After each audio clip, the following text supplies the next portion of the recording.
Buenos días para todos, tengan todos un feliz sábado. Bueno, hoy nos encontramos con Randy Murcia, quien nos va a hablar acerca del lenguaje audiovisual. Esta primera parte de la charla, pues, es súper interesante porque nos va a hablar acerca de los encuadres, la clasificación de planos de la imagen, movimientos de cámara, técnicas y demás. Y todo esto va en aras de que estamos precisamente trabajando en la importancia de los contenidos audiovisuales y digitales como herramientas para fortalecer nuestros emprendimientos, nuestra empresa, etcétera, o nuestra marca. Entonces, pues, qué mejor que hacerlo a través de este tipo de charlas, tipo también como talleres donde ustedes van a aprender muchísimo y van a tener la oportunidad también de participar, de hacer preguntas. Pueden hacerlo alzando la mano, se les puede activar el micrófono o a través del chat. Entonces yo estaré aquí como moderadora también, mientras que Randy también va hablando sobre el tema. Si tienen dudas, las pueden ir haciendo. Entonces, bienvenido, Randy. Muchas gracias, Julieta. Buenos días para todos y bienvenidos a esta charla de Introducción al lenguaje audiovisual, específicamente pues la clasificación de los encuadres y los planos. Para las personas que no me conocen, pues yo soy Randy, soy publicista de hace ya bastante tiempo, soy especialista en gerencia de diseño y tengo una maestría en estudios humanísticos. Lo más reciente, como para que de pronto conozcan algo de mi trabajo, pues es un emprendimiento que tengo de chaquetas de cuero, y ahí como que en esta página web les compartiré por el enlace, pues pueden ver cómo aplico un poco lo que les voy a mostrar ahorita. No sé si están viendo mi pantalla. Aún no. A ver, eh, esperen, comparto nuevamente. Ahora, Listo. listo. Entonces, este sitio web se los compartí por el enlace. Es una página pues que diseñé yo. Todas las fotografías que están ahí pues, son mías, con modelos de Arturo Tejada. Y con respecto a la imagen en movimiento, tengo un canal de video que es mi canal más reciente, en donde como que expreso lo que les estoy visualizando. Estoy un poco perdido con la interfase, pero ya la encontré. Aquí les comparto el enlace del canal de YouTube. Listo. Entonces, ya sin más preámbulo, vamos a hablar específicamente de los planos de la imagen. ¿Están viendo mi pantalla? Sí, repito. Sí. Sí, lo estamos viendo. Vale, gracias. Entonces, esto tiene unos antecedentes que nacen aproximadamente a principios de 1900 con este señor que estamos viendo en pantalla, que es el señor David Wark Griffith. Este señor pues es considerado como el padre del lenguaje cinematográfico, porque fue de las primeras personas que empezaron a pensar la imagen no solamente como una grabación de la realidad o para contar cosas que estaban sucediendo, como lo hicieron los hermanos Lumière, que fueron como los pioneros, sino que ese señor empezó a pensar, bueno, ¿y qué pasa si yo muevo la cámara del lugar? ¿Qué pasa si empiezo a cortar la cinta de negativo y empiezo a empatarla con otros tipos por así decirlo, de tomas? Entonces empezó a hilar historias y hacer que el audiovisual no fuera solamente una, digamos que una muestra de la realidad, sino además empezó a crear pues finalmente la ficción, los relatos. Entonces, al utilizar pues el movimiento de la cámara y al quitarle como ese anclaje que tenía hasta el momento, empezó a generar algo que se llaman los primeros montajes paralelos. Cuando haga referencia al montaje paralelo, pues seguramente estaré hablando de dos historias que se están contando simultáneamente, pero pues que tienen un enlace narrativo que los une. Por ejemplo, sería como contar la historia de yo en este momento frente a la pantalla del computador, mientras ustedes, cada uno en su circunstancia, en el transporte, en su casa, estaremos contando una historia con diferentes puntos de vista, enlazados todos con el concepto pues de esta reunión de la charla. Eso viene siendo finalmente pues un montaje paralelo, contar la historia con diferentes puntos de vista. Este personaje fue las primeras personas que empezó a utilizar esa técnica. Además, como este señor desancló la cámara de la estática que normalmente pues venía, empezó a utilizar los planos de la imagen, que es pues, las diferentes posiciones que puede tener la cámara cerca, lejos, dándole un poco más de narrativa, dándole un poco más de intención a lo que es la imagen en particular. Vale la pena decir antes de continuar, pues que esta información no solamente es útil para las personas que están interesadas como en realizar cosas de manera audiovisual, sino que también funciona para la imagen estática, porque la teoría de los planos y su composición en el encuadre es la misma tanto para la imagen en movimiento como para la imagen fotográfica. O sea que para la fotografía de modelo, de moda, de publicidad, tanto para la imagen en movimiento funciona también. Esto fue como el pionero, repito, el señor David Ward Griffith, como el padre del lenguaje cinematográfico, uno de los pioneros en empezar a darle como intención y semiótica a lo que se visualiza en el cuadro. Antes de comenzar con los planos, es importante entender qué es finalmente un encuadre, pues es simplemente como la porción de la realidad que tú quieres mostrar, la porción de la realidad que tú escoges, que las personas quieren que visualicen.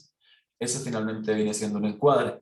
Lo puedes lograr pues con un celular, determinando lo que quieres ver en ese rectángulo al que nos enfrentamos siempre cuando estamos utilizando algún dispositivo o cuando lo estamos viendo, siempre cuando vemos televisión, cine, en este caso la computadora o un celular, siempre estamos como restringidos a ese rectángulo y nosotros somos los que decidimos como realizadores qué es lo que queremos mostrar en ese encuadre.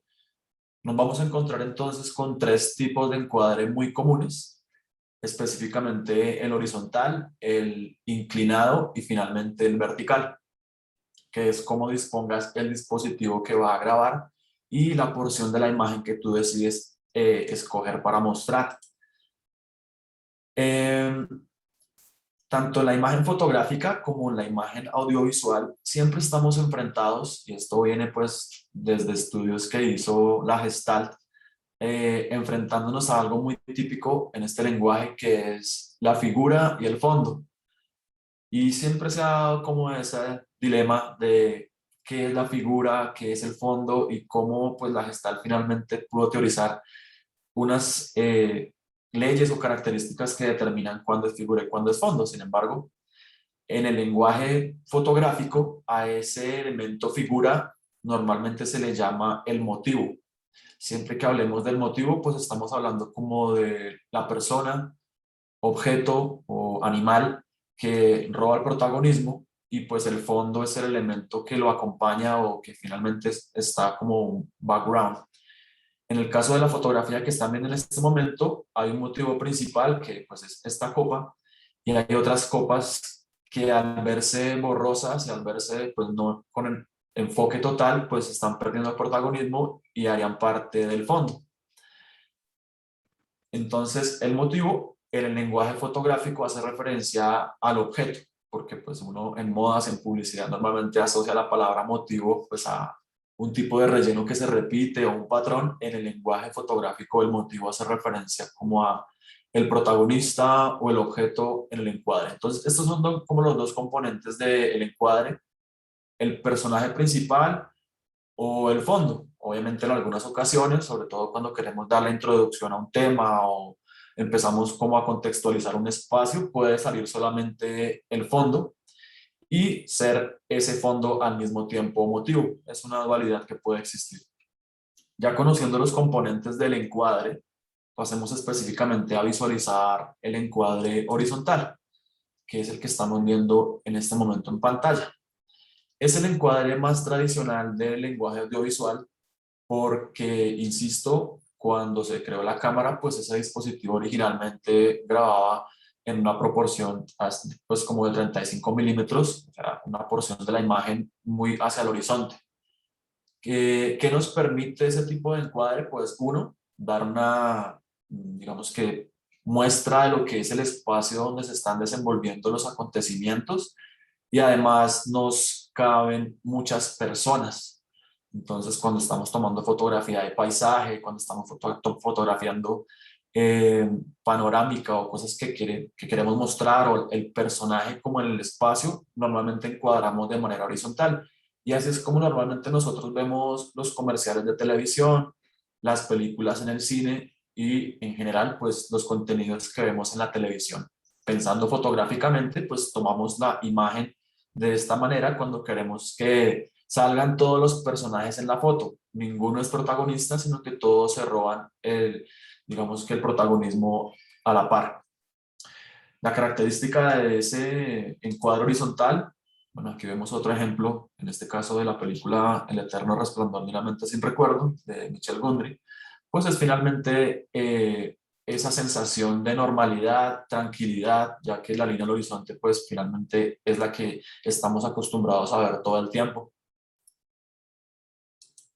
Resumiendo, el encuadre horizontal pues se caracteriza porque normalmente se ve la línea del horizonte, ya sea dispuesta de la manera más tradicional, que es colocarla en la mitad, o organizarla en el plano de pronto de una manera mucho más óptima, que es utilizando la ley de tercios, donde subo la línea del horizonte hacia arriba o hacia abajo. Pero en general, el encuadre pues es como el que estamos viendo en este momento en la pantalla. Su semiótica pues es quietud, tranquilidad, y nos sirve para mostrar paisajes y en general para la ambientación de un espacio.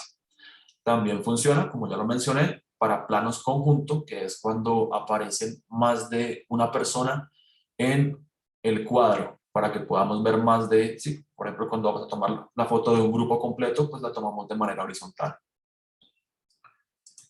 Luego nos encontramos con este tipo de plano,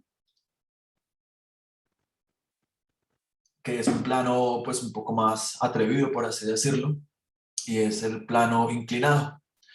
Muchas personas pues que no tienen conocimiento de la semiótica, sino que simplemente se sienten como atrevidos o sienten como que quieren tomar una foto de manera diferente, inclinan un poco el celular o inclinan un poco la cámara generando este resultado, que en algunos casos puede ser interesante, sobre todo pues en fotografías de velocidad, de dinamismo de vehículos, pero que en algunos casos en una fotografía cotidiana como familiar o de un personaje puede ser o generar el efecto contrario, ya que el plano inclinado pues aparte de ser muy dinámico, también genera una sensación como de irrealidad o artificialidad y además inestable, porque es como si las cosas estuviesen yendo hacia un lado de la pantalla, como lo estamos viendo aquí. Entonces, en la semiótica cinematográfica se utiliza mucho este plano cuando se quiere mostrar precisamente como ese tipo de artificialidad, inestabilidad, como que algo no anda bien, o como que hay suspenso. Ahí se usa este tipo de encuadre inclinado. Lo vemos en este caso en la película Gravedad de Alfonso Cuarón, en donde pues precisamente la película se llama así, Gravedad, porque es lo que no hay en el espacio. Entonces toda la película gira en torno a cómo el protagonista o los protagonistas están en un ambiente no familiar, como es el que nos desenvolvemos nosotros los humanos, de tener siempre como la línea del horizonte en la cotidianidad. Entonces siempre toda la película está haciendo giros de cámara en donde nos muestran planos inclinados, aquí un plano inclinado al máximo, pues si se dan cuenta la Tierra está completamente pues hecha un giro. También la encontramos en películas como Inception o El Origen. Esta charla, pues aparte de explicar los planos, también hablaré mucho de películas que me gustan mucho y pues que haré referencia y recomendaré. Es como en este caso la película de Inception del Origen, que maneja mucho el encuadre inclinado, sobre todo para mostrar cómo esa artificialidad que se vive en el mundo de los sueños. Esta maneja un montaje paralelo, es más que montaje paralelo, maneja un montaje alterno, porque es cuando las cosas pasan estrictamente en el tiempo, entonces nos muestra como los sueños de los protagonistas mientras ellos están navegando por otros vehículos o transportes en la vida real. Entonces, mientras ellos están durmiendo, van en cuadro horizontal normal, pero en el sueño todo va volteándose, todo va girando, entonces utilizan mucho ese encuadre inclinado para mostrarnos como la artificialidad del sueño y lo surrealista que puede finalmente ser el inconsciente. Ese es el encuadre inclinado. Finalmente nos encontramos con el encuadre vertical, que en la teoría tradicional del cine, como lo estamos viendo en este caso en particular, se usaba para mostrar dos circunstancias simultáneamente, lo que les estaba haciendo referencia todo el tiempo del montaje paralelo. en este caso específico un montaje alterno, porque pasa en un orden estricto en el tiempo. Entonces se dividía la pantalla en dos y se generaba dos tomas simultáneamente encuadradas de manera vertical para poder ver los personajes simultáneamente.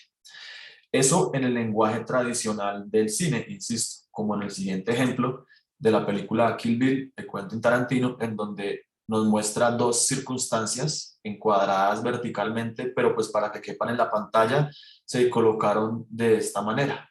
En la actualidad, ese encuadre vertical pues se ha visto bastante explotado y utilizado gracias a las redes sociales y gracias pues a el auge de estos nuevos medios como TikTok y las historias en Instagram, los Reels, las historias en Facebook, en donde ha tomado protagonismo disponer el dispositivo móvil de esa manera. Ahí ha cobrado bastante riqueza ese tipo de encuadre, sobre todo para ese nuevo medio que surgió, porque originalmente en el cine, pues si uno utilizaba el encuadre vertical, pues estaba desperdiciando unas porciones de la imagen que se pueden haber aprovechado a menos de que lo utilizara con pantallas múltiples. Pero en la actualidad, insisto, está muy utilizado sobre todo como tendencia por estas nuevas redes sociales que nos dan paso a disponer el video de esa manera. También lo encontramos en supermercados o en grandes cadenas en donde quieren como romper un poco la tradicionalidad del video horizontal y colocan las pantallas de televisor con un giro como volteadas y el video que percibimos es vertical.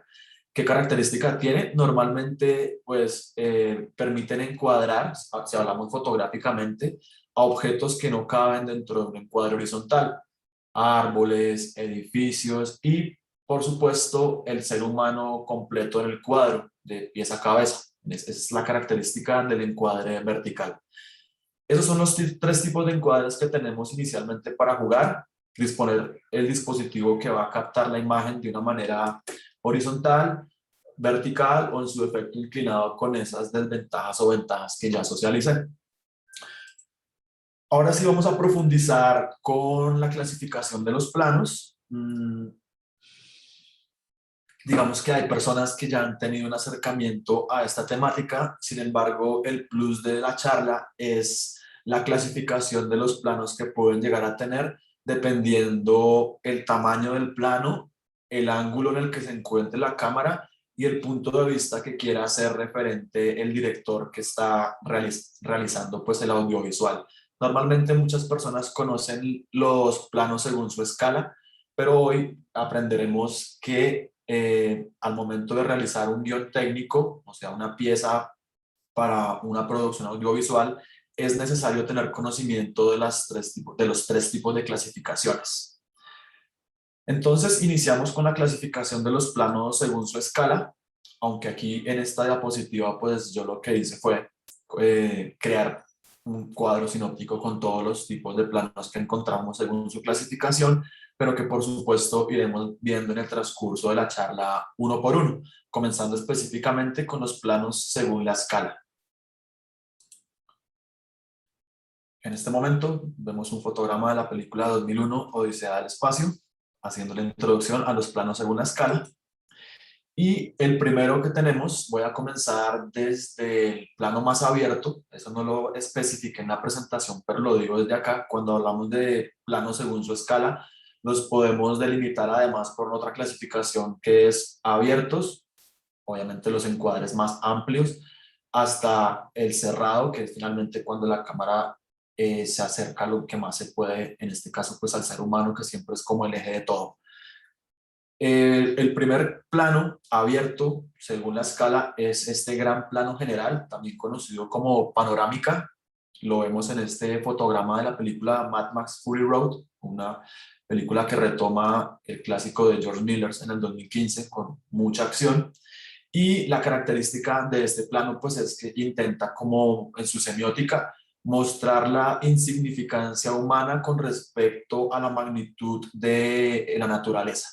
Entonces, como lo vemos aquí en este gran plano general, estos punticos que vemos por acá son unos vehículos, son unos tractores gigantes con respecto al humano, pero cómo se ven de pequeños e insignificantes con respecto a ese gran desierto y a esa sobre todo como corriente que viene amenazando como a los personajes que están dentro de esos vehículos. Entonces, en este caso, la panorámica o el gran plano general tiene un valor que lo que intenta es dar o connotar, por así decirlo, la soledad o la pequeñez del hombre y la, digamos que, magnitud del espacio de la naturaleza frente a él. Nosotros lo podemos obtener, por supuesto, cuando utilizamos el celular y utilizamos esa foto panorámica que vamos como capturando de a pedazos la porción de la realidad, porque normalmente el celular pues no toma una panorámica completa, sino se toma solamente una porción. Ese viene siendo el gran plano general o panorámica con la semiótica de magnificar el espacio, magnificar el ambiente con respecto a la pequeñez humana. El siguiente plano que vemos en este caso representado en la película El Exorcista de 1973, un fotograma muy famoso que es como, el fotograma icónico de esa película. Este plano general ya es un poco más cerrado y lo que nos muestra es finalmente al personaje principal o a los personajes con respecto al espacio en el cual se van a desenvolver. En este caso, ese plano pues es el que más se utiliza para introducir una historia. Si visualizan de pronto los videos que compartí, cada una de las historias en las que yo creo, comienzo con un plano general de un apartamento o de un McDonald's o de un lugar y posteriormente después de haber dado la introducción de ese plano general en donde van a suceder las cosas, ya se puede pasar o transitar a otro plano. Entonces en este caso el plano general en esta película pues nos muestra cómo este personaje tiene que entrar a esa casa pues donde ocurren una cantidad de acontecimientos. Ese viene siendo el plano general. Normalmente está acompañado del protagonista, pero el protagonista sigue viéndose pequeño con respecto al espacio que es el más importante en este caso. Todavía sigue siendo un plano abierto. Ese es el plano general. Luego encontramos el plano entero, que ya empieza a darle prioridad y empieza a darle protagonismo a la persona. El plano entero normalmente encuadra desde la cabeza del personaje hasta los pies. En este caso también lo llamamos plano figura y se podría decir pues que ya nos muestra un espacio, pero en ese caso el espacio ya no es tan importante como la persona. En ese plano podemos ver detalles de la persona, cómo está vestida, cómo es su vestimenta y en general en qué lugar se encuentra, pero dándole prioridad a la persona, insisto. En este caso tenemos un fotograma de la película El Resplandor de Stanley Kubrick de 1980, donde estas niñas, pues, no sé si han visto la historia, son importantes en la trama, pues son las fantasmas que viven en esa casa que asustan pues, a tanto al espectador como al personaje principal, que en este caso gira todo en torno al niño. Plano americano. Entonces, en este plano, si se dan cuenta, como es según la escala, cada vez nos vamos acercando mucho más al protagonista y en este plano nosotros encuadramos desde la cabeza del personaje hasta un poco más abajo de los bolsillos o hasta un poco más arriba de las rodillas, mejor. Y este plano americano nace en las películas de western, o sea, las películas de los vaqueros estadounidenses, porque se necesitaba ver cómo esos protagonistas desenfundaban sus pistolas. Entonces se cambió el plano que normalmente se venía manejando, pues que era un plano medio, que es el que sigue, por un plano americano para poder visualizar ya como la funda de las pistolas y cómo los vaqueros estadounidenses desenfundaban. Y ahí ese plano americano siguió quedando finalmente en la historia del audiovisual. Lo importante de este encuadre finalmente es la acción que está realizando el personaje y no tanto el entorno ni la expresión de las emociones, como en el caso de la película que estamos viendo en este momento, el fotograma de la película, que es la película del Joker de Todd Phillips de 2019, en donde lo importante es ese personaje bajando por esas escaleras, pero él con su baile y con su danza, este plano nos lo muestra a la perfección y se necesita mostrar un poco más arriba de las rodillas para ver los movimientos que hace con sus pies, pero también alcanzar a ver el dramatismo de su rostro, los movimientos de sus brazos. Ese es el famoso plano americano. Llegamos entonces al plano medio, que pues finalmente es uno de los más usados, sobre todo en los diálogos, porque lo que hace normalmente es mostrar cierta intimidad entre dos sujetos. Este plano medio convencional pues está o se visualiza desde la cintura hasta la cabeza y no solamente se visualiza como lo estoy viendo en este momento con dos personajes. Siempre que hablemos de que hay más de dos personajes en el encuadre, pues estamos hablando de un plano conjunto, pero también se utiliza mucho en algo que se llama el plano contra plano. Por ejemplo, yo estoy en este momento en un plano medio corto, por así decirlo, porque no me alcanza la cámara a tomar mi cintura, pero es una variación del plano medio. Entonces la característica de ese plano es sobre todo el diálogo. Si hiciéramos un plano contra plano, por ejemplo, yo hablando y un panelista, Julieta, o un participante en su cámara hablando también, esa persona también entraría seguramente en ese encuadre del plano medio. Entonces se usa mucho para lo que se le llama el plano contra plano, o sea, yo hablo y luego el otro personaje me responde. Ese plano contra plano se puede dar de dos maneras, como lo estamos viendo aquí, pues es un plano conjunto, pero podría ser primero enfocarme a mí, después enfocar a la persona, o pueden haber variaciones, como lo veremos más adelante, en un plano que se llama plano escorzo, que ya es o que ya se encuentra en la clasificación según el ángulo. Vemos un fotograma de la película Pulp Fiction de Quentin Tarantino de 1994, una película que en su momento pues rompió el hito de las películas tradicionales de una estructura ABCDE, ya que Quentin Tarantino cogió la historia y la contó con una ruptura de la narrativa, empezando por el final, haciendo un nudo, terminando por el principio, lo que se le conoce como un montaje discontinuo. Normalmente todas las películas que vemos tradicionales están en un montaje.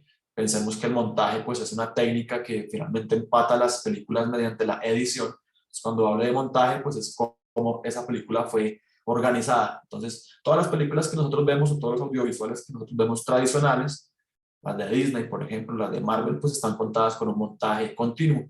Este tipo de películas en su momento marcó un hito porque empezó a ser famoso el montaje discontinuo y empezar a hacer una ruptura de la estructura lineal convencional y romper el orden de la película. Esto es lo que se le conoce como un montaje discontinuo.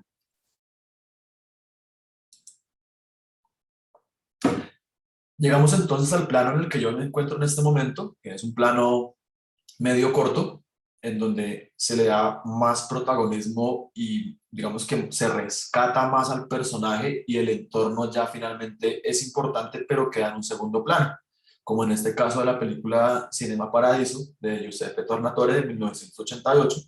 Pues en este caso el plano medio corto ya nos da mucha más confidencia con el personaje que está hablando, nos permite aislar una sola figura dentro del recuadro y la descontextualiza de su entorno para ya enfocar la atención en el personaje que estamos viendo. En este caso, pues la expresividad del niño como fascinado por estar en el cine y viendo imagen audiovisual, fascinado por el espectáculo que brinda pues la pantalla gigante y la atracción que está estar en un lugar como ese, solamente atento a lo que nos está mostrando. Ese es el plano medio corto.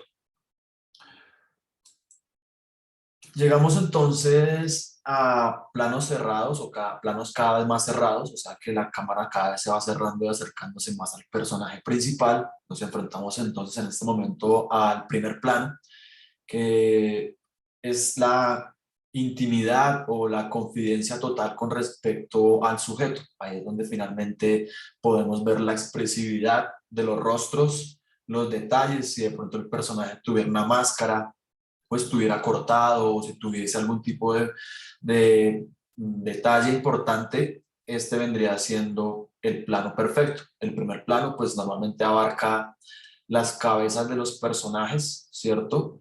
Hablando de humanos, pero obviamente si hablamos de los no solamente humanos, sino objetos, pues podríamos hablar específicamente de primer plano de un celular, cuando él se roba el protagonismo, o primer plano de una botella, es cuando, o sea, siempre todos los planos, según la escala, están obviamente proporcionados según la escala humana, pero cuando queremos encuadrar otro tipo de elemento que no es humano y ese elemento se roba toda la pantalla, seguramente estamos hablando de un primer plano del computador, primer plano de un mouse, primer plano de un reloj, es cuando ese elemento ya se encuadra y se roba todo el protagonismo. Pero insisto, como normalmente los planos están abordados desde el ser humano, pues es más un plano para generar esa expresividad.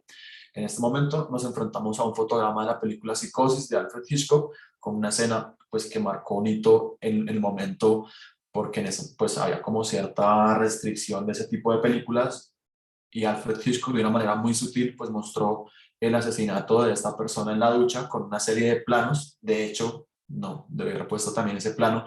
Termina con un primer plano del sifón de la ducha, mostrando cómo el agua transparente se va convirtiendo en agua turbia, y sin ningún momento mostrarnos el gore que caracteriza las películas del 80 hacia arriba, donde nos tienen que mostrar la sangre roja, literal, toda la explosión.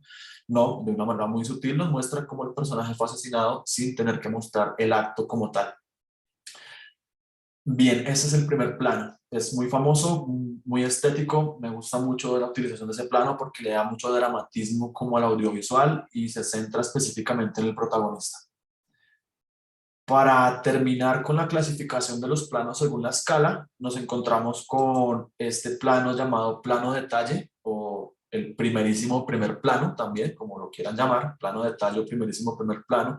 Y lo que hace ese plano o ese plano cerrado al máximo, pues es ya mostrarnos un detalle humano, un ojo, la nariz, la boca, un dedo, algo específicamente digamos que es el máximo acercamiento que se puede tener hacia una persona, el primerísimo primer plano. Si estuviéramos hablando, por ejemplo, del primerísimo primer plano de un reloj, pues no sería mostrar el reloj en toda la pantalla, sino acercarnos tanto a, por ejemplo, ver cómo se va moviendo cada segundo el segundero, o mostrarnos la fecha dentro de ese reloj. Entonces es el máximo acercamiento, el máximo drama que puede haber, porque es muy expresivo, como lo vemos en este cuadro, un cuadro de la película La Naranja Mecánica de Stanley Kubrick de 1971, y lo que nos quiere mostrar en ese plano pues es el sufrimiento que está teniendo el protagonista en ese momento, en donde se ve como obligado a ver una serie de imágenes en un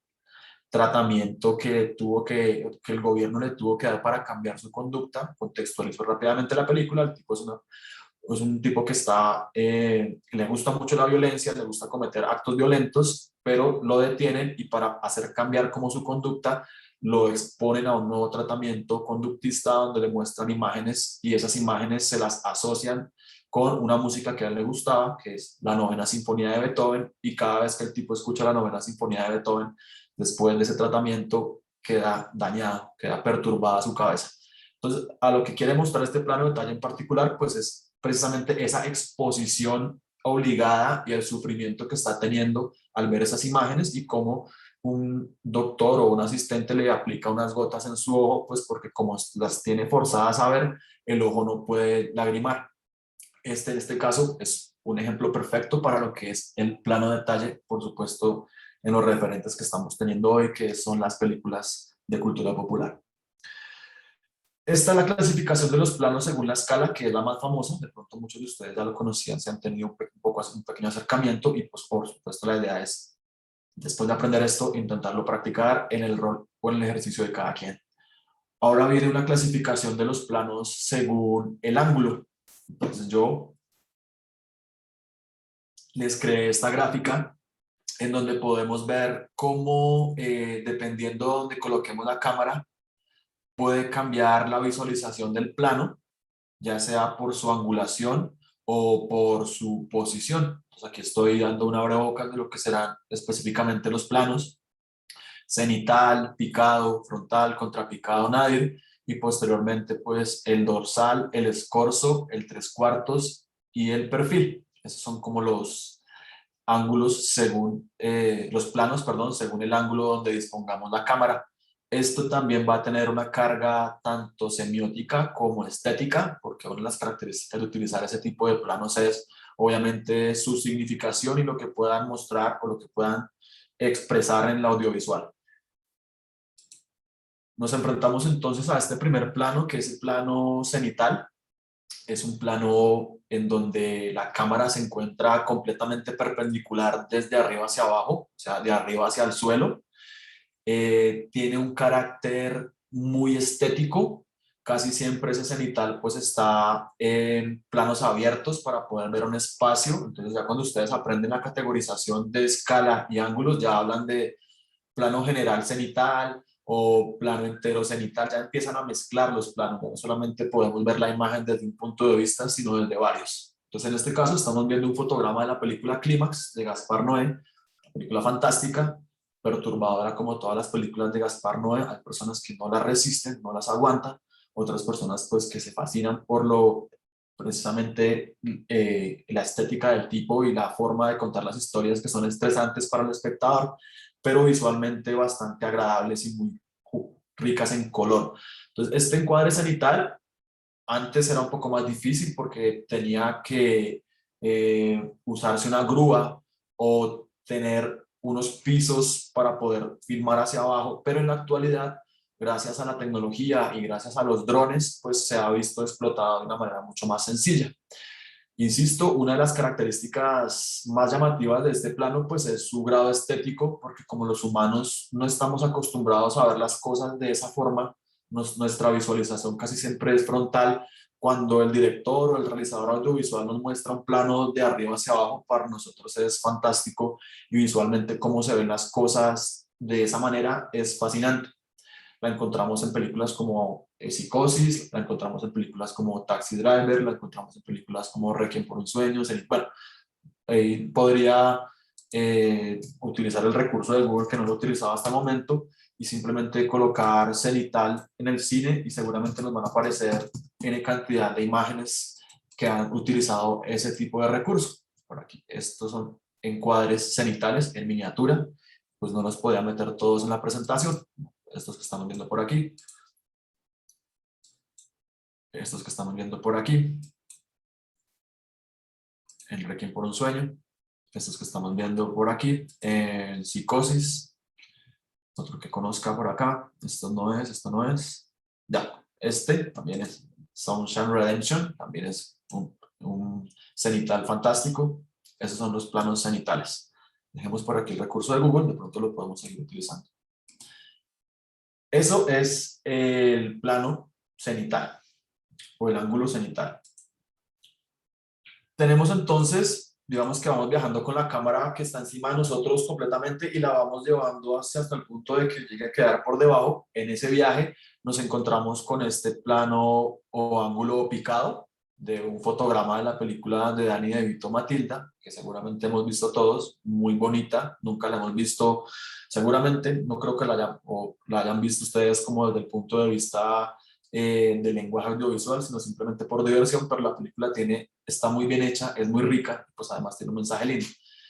En este caso, el encuadre picado, pues es disponer la cámara en un ángulo de 45 grados de arriba hacia abajo, y la característica precisamente es lo que, por lo que yo percibo, no sé si sea objetivo, pero lo que yo percibo es, y lo que intenta generar ese encuadre es precisamente empequeñecer al personaje, mostrarlo débil, mostrarlo insignificante con respecto a la persona que lo está viendo. Entonces, cada vez que encuadraban a Matilda, la mostraban en un cuadro picado, y cuando mostraban a Danny DeVito, sí lo mostraban gigante, magnificado, en un cuadro contrapicado. Entonces, normalmente este encuadre picado no se lo recomiendo para fotografías de niños de esta manera, ni de mascotas, ni de... Sí, ¿por qué? Pues porque los muestran más pequeños de lo que es, los muestran vulnerables, los muestran no insignificantes, pero sí como vulnerables hacia cierto riesgo, porque lo que hace es empequeñecer al personaje.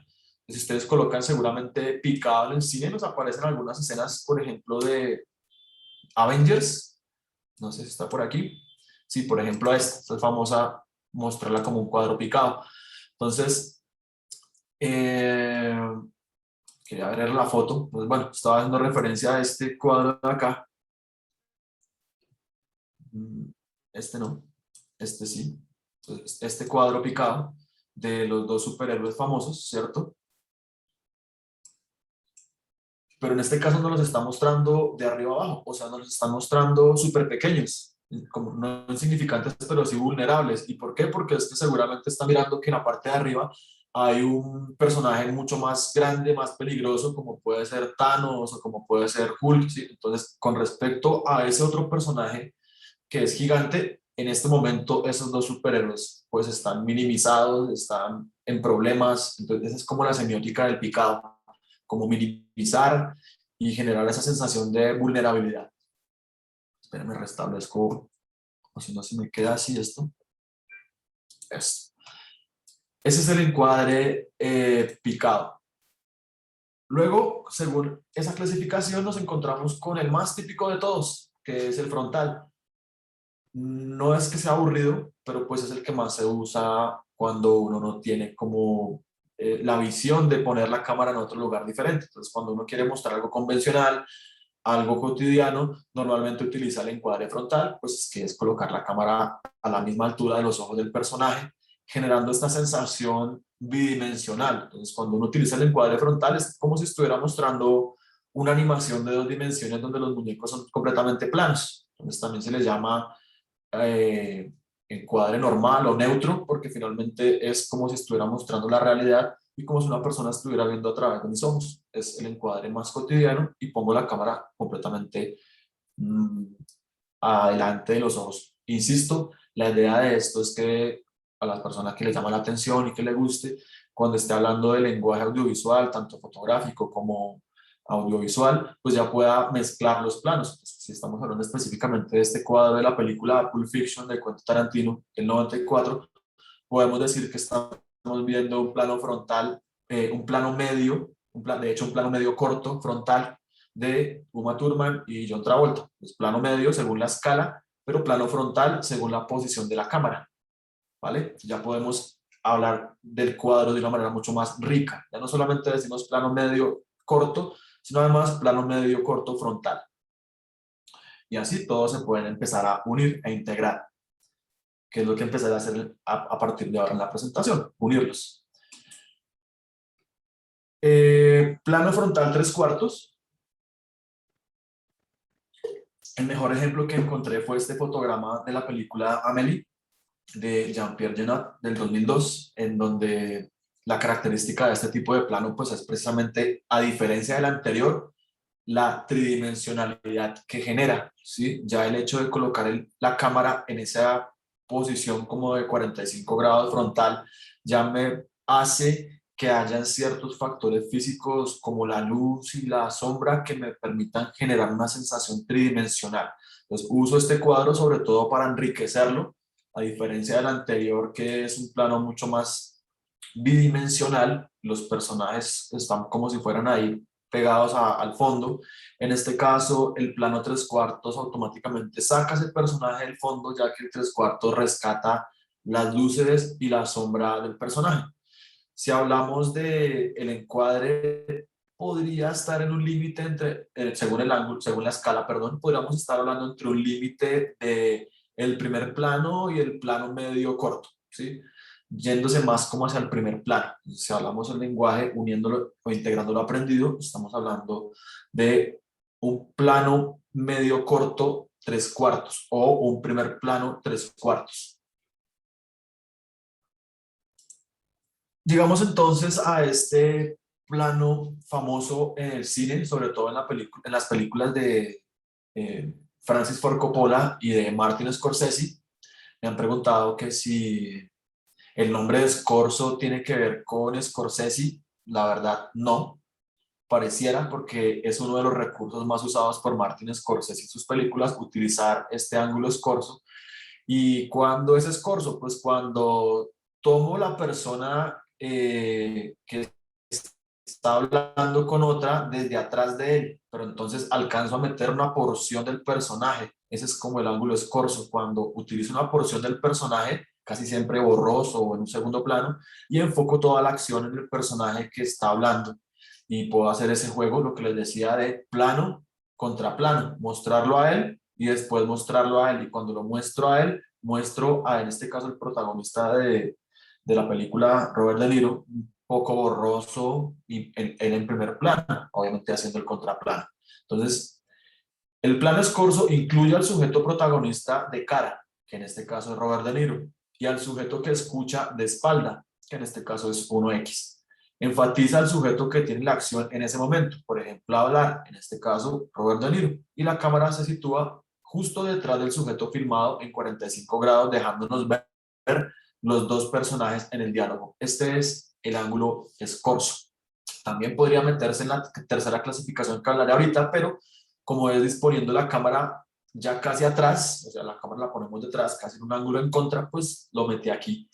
Ese es el ángulo escorzo, muy usado sobre todo en diálogos y muy usado en las películas del señor Martin Scorsese. Bien, el siguiente ángulo, que más que darle una vuelta al personaje, yo creo que esta diapositiva debe haber ido antes, porque va bajando, ¿cierto? Y la perfil también. Si seguimos como la cámara en ese giro que estaba dando ahorita, pues el contrapicado es el más indicado. Entonces el contrapicado es disponer la cámara en 45 grados, pero no de arriba abajo, sino de abajo arriba, generando como esa magnificación de los personajes, haciéndolos que se vean más grandes, haciéndolos que se vean magníficos, y es un plano muy usado precisamente con ese tipo de semiótica. Cuando quiero engrandecer un producto, cuando quiero engrandecer a alguien, pues no se lo tomo de frente, sino que inclino un poquito la cámara de abajo hacia arriba para que se genere como por proporción y por la angulación de la cámara una distorsión de los personajes que hace que se visualicen más grandes.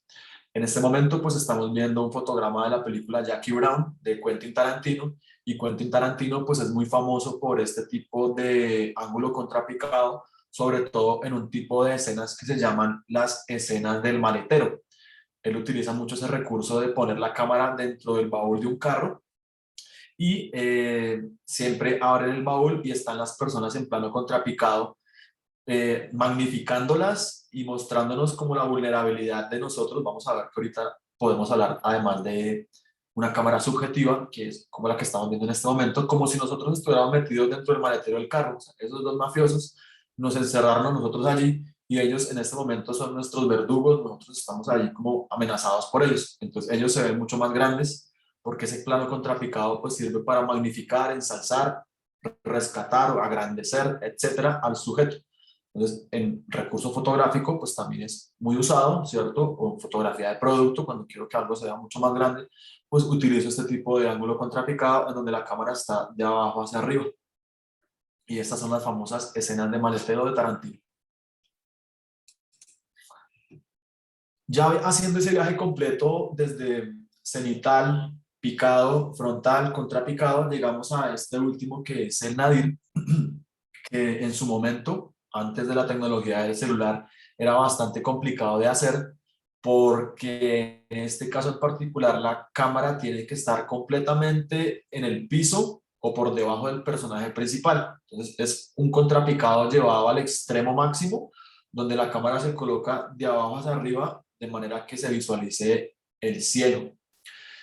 Estamos viendo en este momento una escena de Kill Bill, de Tarantino también, en donde ahí hubo pues un traveling de acompañamiento, la cámara se fue moviendo con la protagonista, pero había como una especie de vidrio que nosotros no veíamos para ver cómo podemos ver ese personaje completamente de abajo arriba. En la actualidad se utiliza mucho el espejo o el vidrio. Por ejemplo, si colocamos aquí nuevamente Nadir en el cine, nos vamos a encontrar con algunos ejemplos típicos. Vamos a ver si me aparecen. Entonces, por ejemplo, este tipo de escena donde la cámara está de abajo arriba mostrando la antigravedad que sufre Spider-Man es un bonito ejemplo. En esta toma de la serie Breaking Bad, una serie genial, podemos ver también cómo la cámara está de abajo arriba mostrándonos pues obviamente la acción que va a cometer el personaje. Si vemos este fotograma de la serie Stranger Things, es como si los niños estuvieran mirando algo, pero la cámara está completamente abajo arriba. Entonces, insisto, en la actualidad es mucho más sencillo hacer esta toma nadir, obviamente con la cámara estática, con un celular, porque es disponer el celular completamente en el suelo y nosotros acercarnos a ella. Ese tipo de plano se le conoce como plano nadir. A ver si tenemos otra. Esta también, de Jack Nicholson, de abajo hacia arriba. Esta de Batman, de abajo hacia arriba también. Esta no, porque esta es cenital. Y bueno, creo que con eso ya contextualicé esto también. Planos Nadir. Continúo. Tenemos entonces, viajando ahora por la cámara, ya viajamos por la cámara con los giros que puede hacernos de arriba desde el arriba hacia el piso. Ahora pues unos pequeños viajes rodeando al personaje, como ya lo expliqué con el 3/4, pues ahora aparece este perfil, ¿cierto?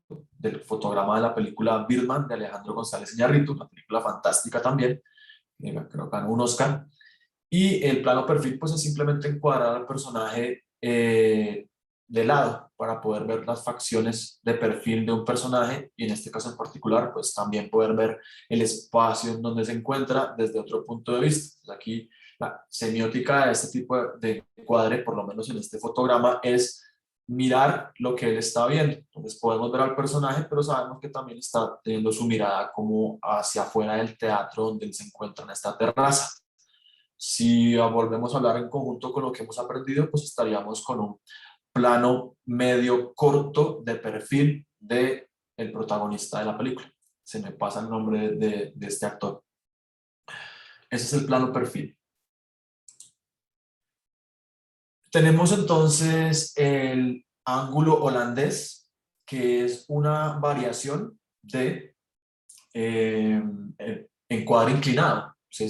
Recuerden que al principio de la charla mencioné que hay 3 tipos de encuadres: el encuadre vertical, el encuadre horizontal y el encuadre inclinado. El encuadre holandés o plano holandés es cuando precisamente utilizamos o movemos la cámara en un ángulo más de, o sea, cualquier ángulo de más de 90 grados o menos de 90 grados, automáticamente ya nos está generando esta sensación, 45, 28, no sé, cualquiera que rebase el cero, ya automáticamente es holandés.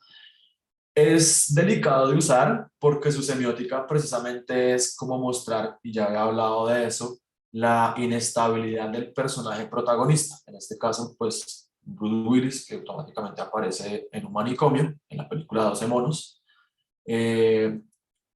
Ese plano holandés también es llamado aberrante o Dutch angle. Pues hay una semiótica completa de cómo nació ese plano, pero en el cine se utiliza bastante, sobre todo para mostrar como esa desestabilidad emocional del personaje principal o la irrealidad del mundo en el que se está viviendo.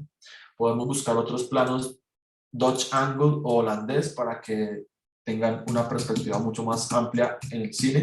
Miremos a ver qué nos muestra. Entonces sale la de 12 monos. Sale esta, que no recuerdo cuál es, pero ahí tenemos un plano holandés. Sale la de los Avengers, Dutch angle, todos esos son planos inclinados. Todo esto que estamos viendo en este momento, donde la cámara sufre una variación, un encuadre inclinado, se le conoce como plano holandés o ángulo aberrante. ¿Sí? Es el Dutch angle. Bien. Llegamos entonces a el ángulo dorsal, que si seguimos esta gráfica que tomé como referente por acá, es este mismo ángulo en contra, o sea, cuando la cámara se dispone completamente por detrás del personaje, se viene siendo como el ángulo dorsal. La semiótica de ese tipo de plano en el cine es, uno, pues no mostrarnos los rasgos del protagonista, y dos, ser nosotros un acompañante de ellos. O sea que automáticamente nos muestra el rol de nosotros como espectadores, más no de protagonistas. En este caso en particular de la película El Resplandor, el niño está huyendo o está corriendo por los pasillos mientras hay un espectro que lo sigue, pero nosotros sabemos que el espectro no nos está siguiendo a nosotros, lo está siguiendo a él. Nosotros somos acompañantes, mas no somos finalmente a los que nos va a pasar algo. Por eso a ese tipo de encuadre se le conoce también como una semisubjetiva, porque nos preocupa lo que le pase a él, pero finalmente no nos va a pasar a nosotros, sino nos va a pasar es a él. Nosotros lo acompañamos, pero si lo asesina o le pasa algo, es al protagonista, no a nosotros. Entonces, en este tipo de plano dorsal o semisubjetiva, vemos a alguien completamente desde atrás, no le vemos la cara, no vemos su expresión y eso genera obviamente una sensación mucho más inquietante de misterio que si lo viéramos en lo que le está, las facciones que tiene él o cómo se está comportando. Ese es el famoso ángulo dorsal, que está en el límite, y ya para terminar, eh, de los planos según el punto de vista. O sea, este podría ya estar en el límite entre ángulo y punto de vista. ¿Por qué? Porque, como lo mencioné, según el punto de vista es cómo lo haya pensado el director, cómo el director lo tiene en su mente. Entonces, uno podría utilizar este plano y lo podría encasillar según la siguiente clasificación que tengo, que es la última, y con eso cierro la charla. La clasificación de los planos según el punto de vista, que es cómo lo haya pensado el director. En este momento me gusta como contextualizar los fotogramas de la película. Tenemos un fotograma de una película muy surrealista, El perro andaluz, de Salvador Dalí y su amigo el cineasta Luis Buñuel. Recuerden que en ese momento, contextualizando el momento histórico de esos artistas, pues estaba Luis Buñuel, el cineasta, Salvador Dalí, el pintor, incluso hasta publicista y artista. Y estaba Federico García Lorca como el poeta. Eran como ese trío de amigos españoles que dejaron pues una carga rica en producción intelectual, tanto en el arte como en el cine como en la poesía. Después de haber contextualizado, sigo con los encuadres según el punto de vista y nos enfrentamos inicialmente como al más típico de todos, que es como me están viendo ustedes en este momento, que es el encuadre o el plano objetivo. Entonces, el encuadre objetivo es contar la realidad tal y como es y las personas verlo sin ningún tipo de... Sí, o sea, nosotros cuando vamos a ver una película, casi algunas películas, no todas, están en esa cámara objetivo. Vemos la película y sabemos que lo que está pasando allá le está pasando a ellos, a los protagonistas, a los actores, a nosotros no, está completamente objetivo. Ejemplo, un noticiero es objetivo, un comercial de televisión, si no nos pone inmersos, sino que pasan cosas, es objetivo, pues simplemente le pasan a los protagonistas, a los actores, a nosotros no nos está pasando absolutamente nada. En este momento tenemos un fotograma de la película Irreversible de Gaspar Noé, una película fascinante porque está hecha toda de atrás hacia, de adelante hacia atrás, al revés, toda la película está contada al revés, lo que se le conoce como un montaje invertido. Toda la película está estructurada, es como si yo hubiera grabado toda la charla y después la hubiera editado y hubiera empezado por este final y después fuera yendo hasta el principio. Así está toda creada esta película con un montaje fascinante. Esta es la objetividad. Luego nos encontramos con uno que me encanta, que es la subjetiva, que es cuando nosotros, a nosotros como espectadores nos introducen en la acción, nos introducen en la película. Entonces normalmente es cuando llega otro actor y le habla a la cámara. Pues cuando le habla a la cámara es como si nos estuviera hablando a nosotros mismos. Pensemos también en el mundo de los videojuegos, ¿cierto? Cuando colocamos esas visualizaciones, sobre todo los juegos de pistolas, y quitamos la mano y quitamos todo eso, sino simplemente nosotros vamos como corriendo por el videojuego, metiéndonos a laberintos. Eso vendría siendo una subjetiva, porque nosotros somos los que estamos sufriendo la acción. ¿Y cómo se hace eso? Pues es el camarógrafo, el que está caminando, pasando, entonces se utiliza mucho en... películas tipo documental, que quieren mostrar que el protagonista es el que está como grabando, entonces esa es una subjetiva.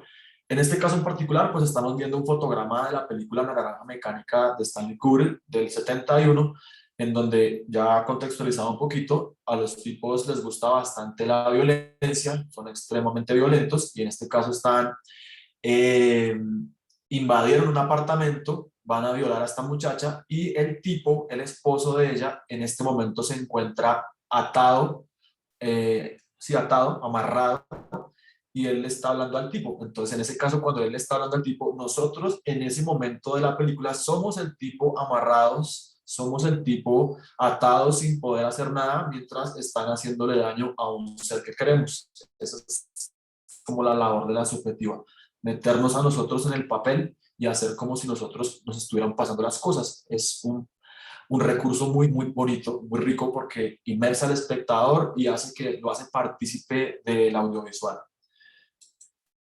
Tenemos este penúltimo plano llamado plano objetual, que es también un recurso bastante interesante, sobre todo en el mundo publicitario, y es muy usado en producto. Y ese plano objetual lo que intenta representar es como si el objeto nos estuviera viendo a nosotros, ¿sí? Como si los objetos estuvieran viéndonos. Les contextualizo la escena de la película que estamos viendo. Estamos viendo en este momento una escena o un fotograma de la película Trainspotting de Danny Boyle, otro de mis directores favoritos, del 96. Y en este caso, este tipo, el protagonista, que en esa película se llama Mark Renton, entró a un inodoro, el peor inodoro de Escocia, y tenía en su trasero unas drogas que había comprado, y cuando entró al baño se le olvidó que tenía esas drogas y entonces hizo sus necesidades en esa taza y después se acordó que tenía en su trasero esas drogas. Entonces el tipo mira al inodoro y entonces cuando hacen este cuadro o este plano objetual es como si las drogas yéndose por el inodoro lo estuvieran viendo a él, como bueno, chao, nos vamos. Ahí tenemos el punto de vista desde el objeto, no desde el protagonista. Por aquí creo que ha descargado otro fotograma, que es este, de la película Amélie, en donde es como si la lámpara o el objeto que está dentro de la lámpara o el bombillo estuviera mirando a Amélie. Otro recurso muy utilizado en la publicidad de ese tipo de cámara objetual es cuando, por ejemplo, el actor del comercial abre la nevera y después de que la abre cambian el encuadre y nos muestran es como si nosotros fuéramos las botellas de cerveza o el jugo y estuviéramos viendo al personaje que nos va a sacar de la nevera. Esa es como la característica del encuadre objetual, como que finalmente el personaje protagónico ahí es un objeto y el humano es finalmente como la persona que nos toma. Ese es el plano objetual.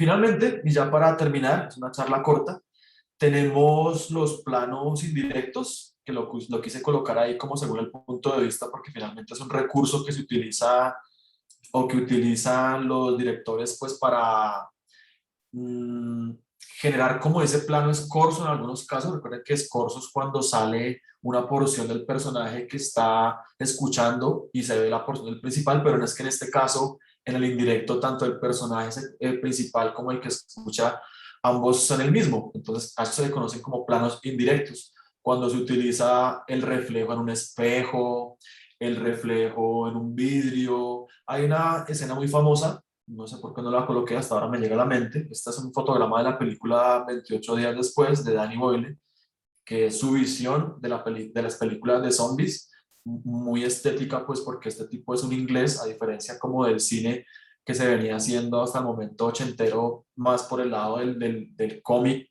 como las películas del Regreso de los Muertos Vivientes. En este caso es una película que retoma el concepto del cine zombie, pero desde un punto de vista mucho más estético, mucho más inglés.